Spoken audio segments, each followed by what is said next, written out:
Today I want to talk about some of my favorite finesse lures that just catch bass consistently.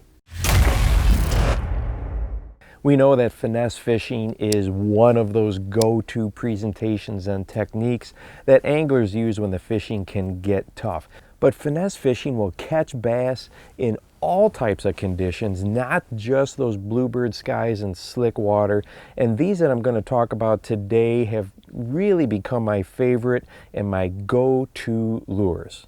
My first choice for a finesse lure that works for me consistently and all the time is a really small soft jerkbait. This is the Baby Z2. If you've watched this channel for a while, you've heard me talk about this before, but I like to fish this particular finesse rig two different ways: on a drop shot and then also on a demicky head. So if I feel that the fish are down deep, I'm going to be putting this on a drop shot rig, and I'm going to adjust my leader length based on the presentation. If I'm fishing straight vertically, video game fishing with my sonar and electronics, I'm going to have a little bit shorter leader on there and just really watch and pinpoint where the bass are on the graph. But I often fish a drop shot rig, making long casts with a horizontal presentation, and in that situation I'm going to have an extra long leader on there to help hold that lure up off the bottom as I'm bringing it back in a horizontal presentation.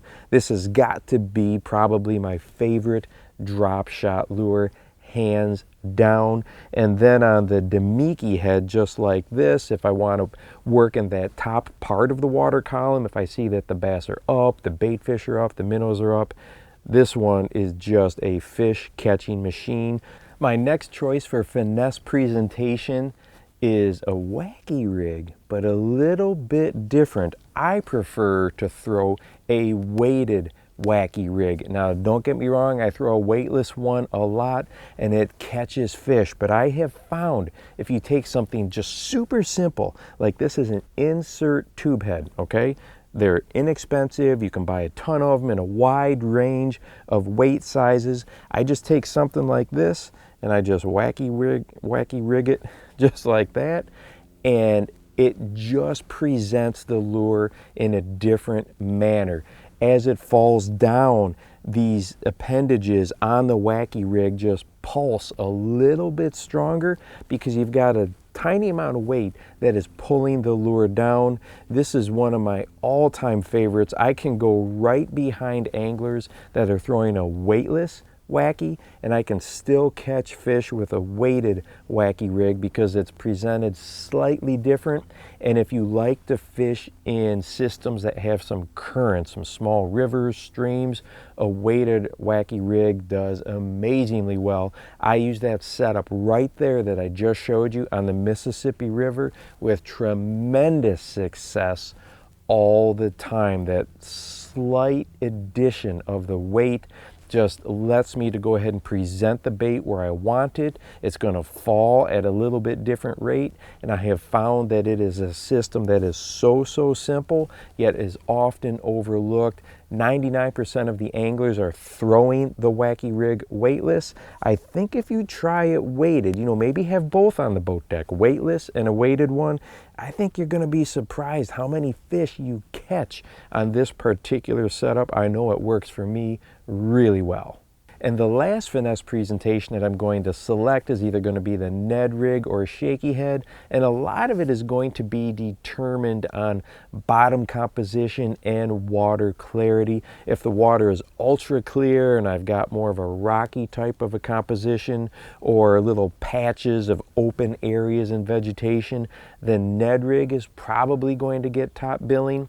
If I have water that has slightly more stain to it, if I'm fishing maybe in some current or the vegetation on the bottom is a little bit higher, I'm going to go ahead and go with that shaky head rig. So depending on what I've got in front of me, I may pick up one or the other, but those two presentations just catch a ton of fish. Now with the shaky head, be very cautious as far as you know, what is the lure actually doing down there? A lot of times we think that that plastic is standing straight up, and it's not. It's going to be slumped over or just laying flat on the bottom. So make sure that you check your lures in the shallow portion of the lake or river where you can see what's actually going on.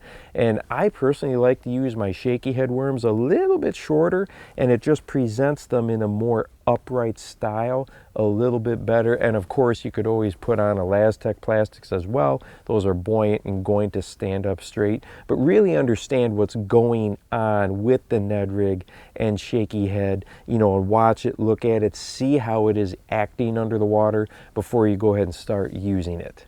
Now, of course, when we're finesse fishing, we are just going to catch a ton of small fish, and you kind of have to fish through them to get to some bigger fish. But I don't know about you, I'm okay with that. As long as I'm catching fish, life is good. And if I have to fish through 10 1-pounders to get a 4-pounder, I guess I'll go ahead and suffer catching all those small fish as well. And hey, if you would like to watch a video on what I think is the absolute best finesse technique, it's that Damiki head with that little small swim bait on there, go ahead and check this one out right here. I fish it in the fall all the time, but it works all year. And don't forget to go out and encourage someone today. You never know how you might just change their life. For the Bass Fishing Life, I'm your host, Steve Rogers.